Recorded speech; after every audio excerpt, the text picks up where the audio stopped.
देहू आणि आळंदीच्या मध्यंतरी गाठ झाली. तुकोबरायला पाहिलं रामेश्वर भटानं आणि पायावरती डोकं ठेवलं. मैपती बाबा वर्णन करतात काय भाव प्राप्त झाला रामेश्वर भटाला. मैपती बाबा म्हणतात संसारी राहून देव जोडे तरी का शुकदेव होऊन वेडे गिरी गंधरी दवडले. जर संसारामध्ये राहून देव मिळाला घरी राहून तर शुकदेव गोस्वामी का डोंगरामध्ये जाऊन राहिले आणि तुकोबरायांच्या पायावरती डोकं ठेवलं.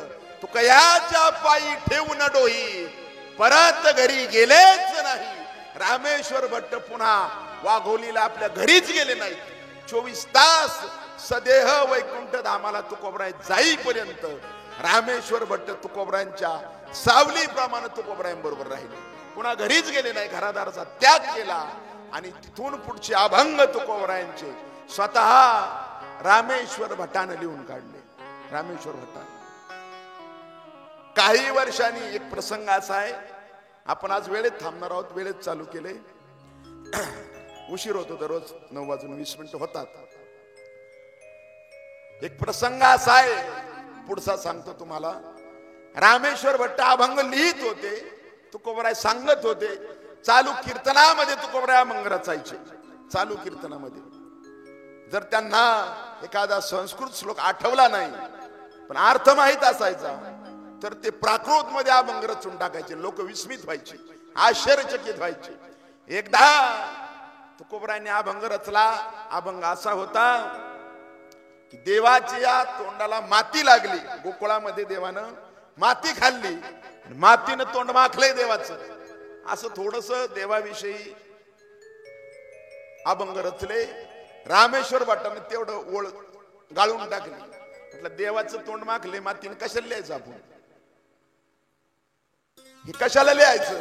तेवढी ओळ गाळली आणि अभंग लिहून काढले तुकोबरायांची बाकीची सगळी. त्या रामेश्वर भटाला रात्री देवानं दृष्टांत दिला स्वतःच डोकं चालू नको. तुकोबरायांनी लिहिलंय ना माझ्या तोंडाला माती लागली, माझं तोंड काळं झालं तर झालं. कारण तेव्हा तुकोबराय माझ्या सोबत होते गोकुळात. उद्धव म्हणून जे यादव होते भगवंताचे बंधू ते तुकोबरायांचा अवतार आहे. अंबरीश ऋषी सत्ययुगामध्ये तुकोबराय होते. प्रल्हाद म्हणजे तुकोबराय, उद्धव म्हणजे तुकोबराय, राम अवतारात अंगद म्हणजे तुकोबराय. चहुयुगाचा भक्त नामा उभा कीर्तनी आणि 5वा अवतार नामदेवराय. नामदेवांचाच अवतार तुकोबराय. जगद्गुरु तुका अवतार नाम याचा संप्रदाय सकळाचा तेथुनिया. त्यांनी लिहिलंय ना माझ्या तोंडाला माती लागली. अरे गवळ्याची ताकपिरे काय पोरे चांगली. पण त्या ओंगाळवाने असणाऱ्या दिसायला गवळ्यांमध्ये जेवढा भाव होता तेवढा जगात दुसरीकडे पुढे नाही.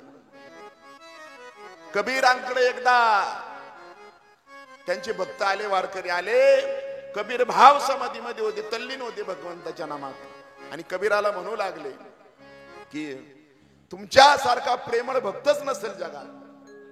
कबीर कबीर कबीर म्हणून कबीरांच्या नामाचा धावा केला लोकांनी. त्यावेळेस कबीर म्हटले अरे कबीर कबीर क्या कहते हो, जाओ जमुना के तीर, एक एक गोपी के प्रेम में बह गए कोट कबीर. एका एका गोपीच्या प्रेमात कोटी कबीर वाहून जातील एवढ्या गोपी आणि गोपाळ पवित्र आहे. भगवंतांनी त्या पेंड्यानं ताक तोंडामध्ये गिळून घेतलं, गाल फुगले. देव म्हटले मला तेच ताक प्यायचे, तुझ्या तोंडात येते. आणि मग देवाने हा केलं आणि त्या पेंड्यानं गुळणी मारली देवाच्या तोंडात. हा प्रसंग आहे भागवतात, माझ्या मनाने सांगत नाही. मग त्या रामेश्वर भटाला सांगितलं देवानं. त्यांनी सांगितलं ना माझ्या तोंडाला माती लागून मी काळा पडलो तर मी काळा पडलो. तू तुझ्या मनाने शब्द गाळू नको अभंगातली. इतका अधिकार तुकोबरायांचा मोठा होता. उद्या आपण छत्रपती शिवराय आणि जगद्गुरु तुकोबराय यांच्या जीवनातील घडलेले प्रसंग पाहणार आहोत एकत्रित. तुकोबराय आणि छत्रपती. छत्रपती तुकोबरांच्या कीर्तनामध्ये बसत. छत्रपतींनी तुकोबराला नजराना पाठवला. छत्रपतींच्या कीर्तनामध्ये एकदा परकीय परचक्र आलं, यमनांची स्वारी आली, तिथून छत्रपतींना वाचवलं. लोहगावच्या कीर्तनामध्ये छत्रपतींना वैराग्य निर्माण झालं. अंगावरची राजश्री कपडे काढून टाकली आणि जिजाबाईंकडे पाठवून दिली मातोश्रीकडे. आणि भगवी वस्त्र धारण करून 5 दिवस लोहगावातच शिवाजीराजे राहिले. दिवसा जंगलामध्ये जाऊन रामकृष्ण हरी मंत्राचा धावा करायचे, रात्री तुकोबाच्या कीर्तनात येऊन बसायचे. हे प्रसंग आपण छत्रपती शिवराय आणि तुकोबरायांचे प्रसंग आपण उद्या पाहणार आहोत. आणि अनेक प्रसंग आहेत, पण परवा वैकुंठ गमन सोहळा आपल्याला करायचा आहे. काही भाग आपल्याला सोडून द्यावा लागणार आहे. आणि म्हणून उद्या तुम्ही सर्व कथेसाठी या, अशी विनंती मी तुम्हा सर्वांना करतो. या कथेमध्ये गुरुवर्य नंदकिशोर दादा उपस्थित आहे, म्हणून आपल्या कथा चांगली चाललेली आहे. त्यांच्या शक्तीनं ही कथा या ठिकाणी होत आहे. विनेकरी बबनाबा, विदर्भ रत्न गायनाचार्य शेगाव संस्थांचे, बालाजी महाराज तिडके, मुक्ताईनगर संस्थांचे तबला वादक मृदुंगमणी निखिल महाराज दांडगे, ऑर्गन वादक मुकुंदा महाराज दांडेलकर, तुम्ही सर्व श्रोते संजन सिस्टम मंडप, आजचे अन्नदाते, ही युट्यूब माझा श्रीहरी चॅनेल चालू आहे. अतुल दरवडे, अंकुश दरवडे यांचं सौजन्य आहे. अनेक गावचे लोक आलेले आहेत. आता सगळ्या गावची नावं मला घेता येणार नाही. 5-25 गावचे लोक निश्चित आहेत. मला दिसतंय मलठण असेल, कवटा असेल, अन्नपूर असेल, हिवरे कुंभार असेल, धामारी असेल, धुमाळ पिपळे असेल, गणेगाव असेल, वाघाळे असेल, पिंपरी तुम्हाला रांजणगाव परिसरातील आलेलं काल निमगाव म्हाळुंगीची माणसं, सर्वांना धन्यवाद देतो. खंडाळ्या गावातील श्रोते सज्जन भाविक आलेले आहेत, त्यांनाही धन्यवाद देतो. आजच्या